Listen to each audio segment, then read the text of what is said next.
Welcome back to KC Talks EV, and yes, I'm finally in the Leapmotor C10.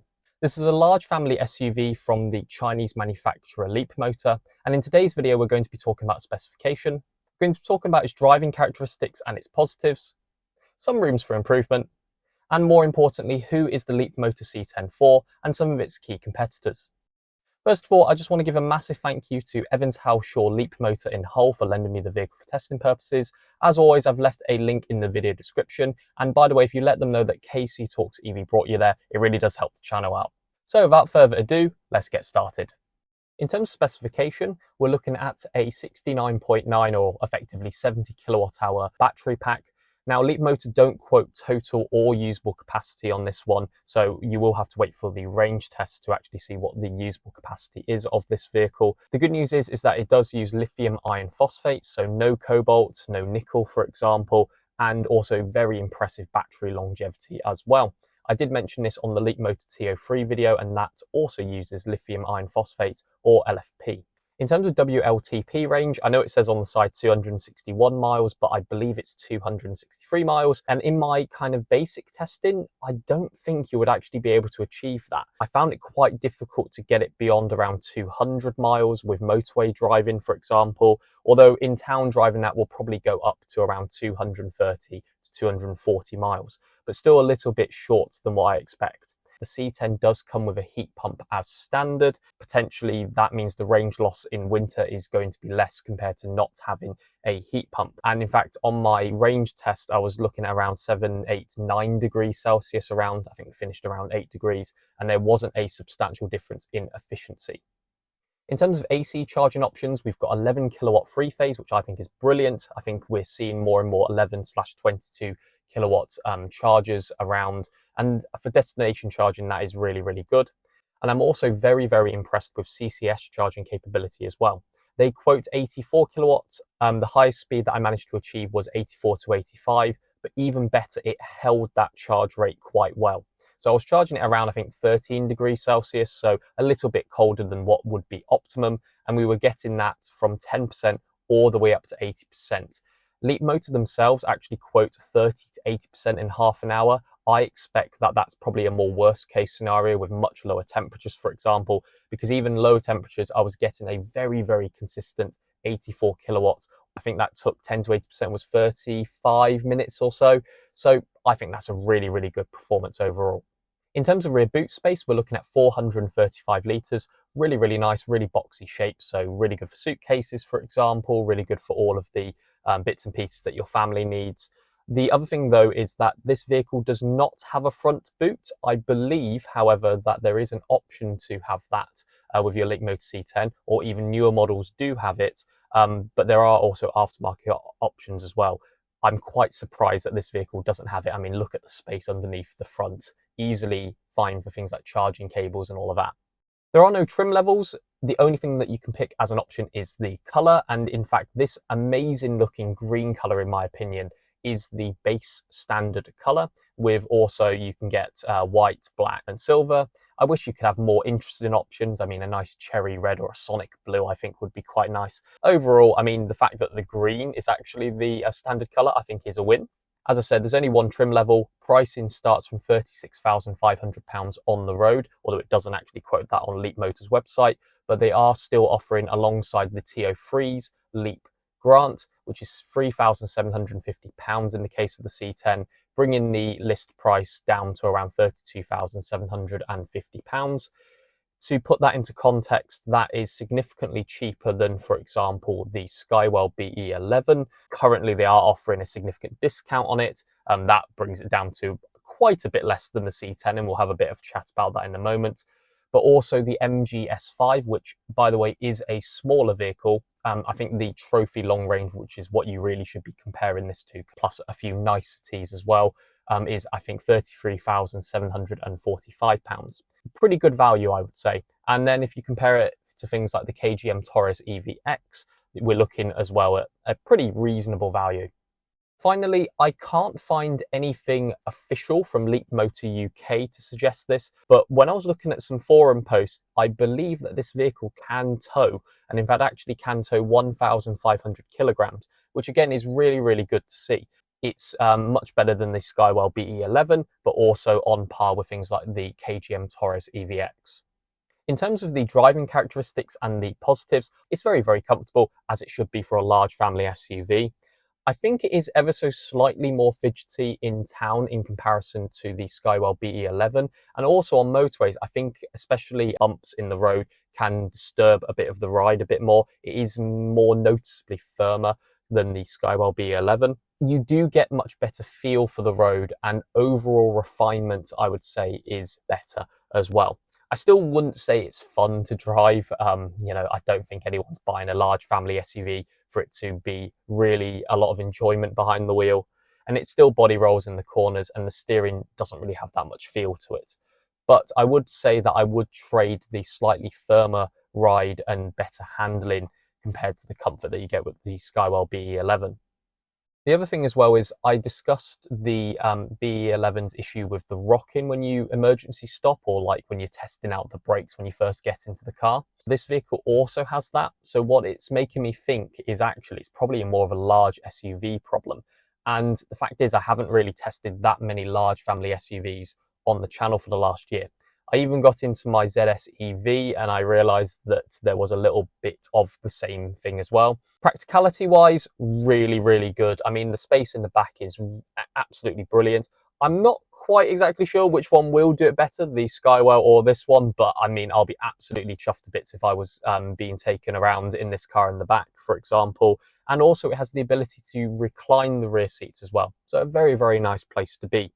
The stereo in this car is brilliant. It's a 12-speaker stereo with a subwoofer, and I believe they say a max output of 840 watts. I'm not so sure about that, but really good, really responsive, great bass, and actually it doesn't muddle it in comparison to some other cars. Is it a Mark Levinson in a Lexus? Obviously not. I would say my Hyundai's Infinity sound system is definitely not as good as this one. So I think really good all around from Leapmotor. I would like to make it clear though that if you are using the ambient lighting, turn it off, because at night is the most annoying thing. It says that it like matches with the music. It really doesn't. So just disable it. I had it to a very, very nice purple color, and it does brighten up the cabin as long as it's not flashing at you every time a beat, or what it thinks is a beat on a song, changes. Now, what are the rooms for improvement? And all of these essentially can be solved with a software update. So I think you know exactly what I'm about to say. The sounds and the noises that it makes are genuinely the worst that I've come across in any car that I have tested. You don't have to remind me that there is a car to the left or the right of me. The fact is there is actually blind spot monitoring on this car across both mirrors. So why you have to also make a sound makes zero sense to me whatsoever. I'm also sure that it was making sounds to tell me that the road markings have changed. I can clearly see that the road markings have changed. It doesn't really make that much of a difference when you're on the motorway or driving on the dual carriageway, so you really don't have to tell me. Alongside other things as well, the lane keep assist is way, way too sensitive. So on a country lane, because this vehicle is quite a bit wide, it constantly beeps at you to say so. And you have to disable it, and it will just re-enable when you first start it up. There really isn't a reason for this vehicle to have that sensitive of a lane keep assist. And it happens every time the road is ever so slightly narrow. It really is. It drove me up the wall. I drove this car all the way down to Everything Electric South, so at Farnborough and then back again. This vehicle kept making noises. It was the most irritating thing by far of this car. Now, the other thing that kind of really bugged me was the indicator stalk, and as well as the drive selector. Now, I know exactly where they've got this from. They've got it from the Tesla. I mean, not the indicator stalks, but the steering wheel actual layout and things like that. There really isn't a problem with actual hardware physical buttons, or alternatively removing them and using touch sensitive controls. There really isn't a problem with buttons in my opinion. You learn it via muscle memory anyway. As I said, what is wrong with having, I don't know, a mirror control on the side of the driver door? What's wrong with having, a separate stalk for the wiper functions? Still to this point, I've had this car for 3 days. I haven't quite worked out how to use the windscreen washer fluid yet. These basic functions should be easy to use, in my honest opinion. The fact that the self-cancelling doesn't work as well as it probably should have means that you will constantly be in a battle if you accidentally press the indicator stalk a little bit too hard. and it will make it go the other way. So Leapmotor, just make it click. This vehicle does not have Apple CarPlay or Android Auto. You will need a dongle, and I have left a link in the description if you need one for your Leapmotor C10. The fact is, the Skywell BE11 had wireless CarPlay. I don't understand why that isn't already a standard feature across all Leapmotor vehicles. Finally, talking about the range, a bigger battery model on this vehicle would actually be advisable. The fact is that this is a family SUV, meaning that road trips up to like 250, 300 miles would be quite a reasonable thing to do. You know, this vehicle is quite comfortable on the motorways as well. So, you know, being able to do 200, 250 miles on the motorway would be very, very nice. Coupled with the not particularly great efficiency, I mean, this is a large family SUV after all, you know, something like an 80 or a 100 kilowatt hour battery pack. For example, the Skywell BE11 has an 88 kilowatt hour battery pack on its higher end and a 72 kilowatt hour on its lower end. Having the option there would have been quite nice. The other thing is that Leapmotor is actually a joint venture, or is joint owned by Stellantis, who make Citroën and Vauxhall, and their new vehicles are very, very efficient. I have no idea how they've managed to achieve that with the Corsa as well as the Astra electric, and it would be good to see possibly a facelift with better efficiency and therefore better WLTP range and real world mileage. So what are my thoughts about the Leapmotor C10? First of all, if you are looking at, for example, an MG S5, the fact is that Leapmotor isn't quite as established, but they do have the backing of Stellantis. So I don't really think there's that much in it. You have a great dealer network because they mostly are based with Peugeot or Citroën or Vauxhall dealers. And MG are very, very similar in that respect as well. So I think we can kind of park that to one side. But the MG S5 is smaller, okay, and the top spec model is actually slightly more expensive. And in fact, it's got smaller battery capacity as well. Also, it doesn't use lithium iron phosphate, which is something that I think a lot of people are looking towards because of that battery longevity mostly. I think actually if you were going to buy an MG S5, I would definitely consider looking at the Leapmotor C10 because you do get a much better value package. You get a bigger car as well as I think it is better equipped, and I think the interior quality is definitely nicer. Now, the Skywell BE11. Now, I have actually had a lot of interesting comments. You might want to go have a look at that review, actually. Objectively, yes, the C10 is a better car. I think you would have to have a significant discount to go with the BE11 over the C10. The interesting thing is that once you factor in the Leap grant, but then also look at what Skywell's offering with the BE11, it brings down the price, I think, down to £27,495 with the standard range, which is a very similar battery size to this one, the C10. And also the fact is you can get a bigger battery model of the BE11. So that I think brings up to about £30,995, which is still less than a Leapmotor C10. I also think that the BE11 is also better at motorway speeds in terms of comfort. It is, again, fidgety on things like town driving and things like that, but you know, I would say that on motorways, it's probably marginally a bit more comfortable. The other thing, though, is that, as I said, one of the main kind of customers, I think, for the BE11 are people like private hire and airport transfer.